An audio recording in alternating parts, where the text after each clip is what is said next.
Headlines tonight, the landmark decision from the U.S. Supreme Court overturning affirmative action. This means race cannot be a part of college admissions, but colleges can consider other factors to increase diversity, such as students who speak multiple languages or could be in the first in their family to go to school. Regardless, President Joe Biden says this hurts America.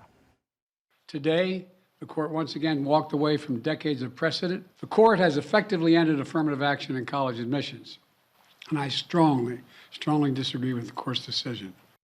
The ruling by the court's conservative majority is already having an impact in the bi-state area. News 4's John Kipper reports on what's next for higher education in Missouri and Illinois. I was really just shocked. That's SLU grad student Glenda Nelson's reaction to the decision by the U.S. Supreme Court today, ending affirmative action. She says everybody, regardless of color, has a right to education and believes affirmative action helped even the playing field and made SLU more diverse. And considering that we're in an urban setting in St. Louis City, it really could have a big impact on our students here and just our community if we don't see that representation on our campus. In a 6-3 ruling, Chief Justice John Roberts wrote the opinion of the court, saying students should not be treated on the basis of race, and that many universities have done the opposite, saying they have concluded wrongly that the touchstone of an individual's identity is not challenges bested, skills built, or lessons learned, but the color of their skin.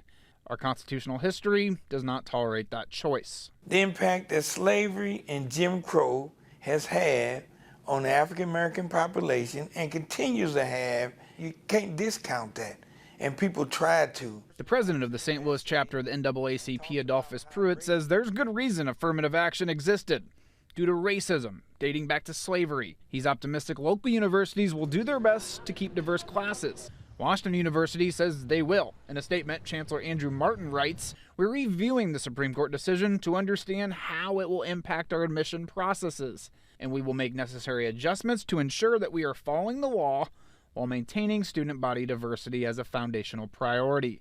Missouri Attorney General Andrew Bailey says schools must make immediate changes, saying these rulings make clear that disfavoring some applicants because of race is not only deeply unpopular, it's unconstitutional. Over in Illinois, Chair of the Illinois Board of Higher Education, John Atkinson, says this sends the wrong message to students of color. It says that what they experience is not real. And this decision, in my view, is nothing short of a disgusting attempt to make the playing field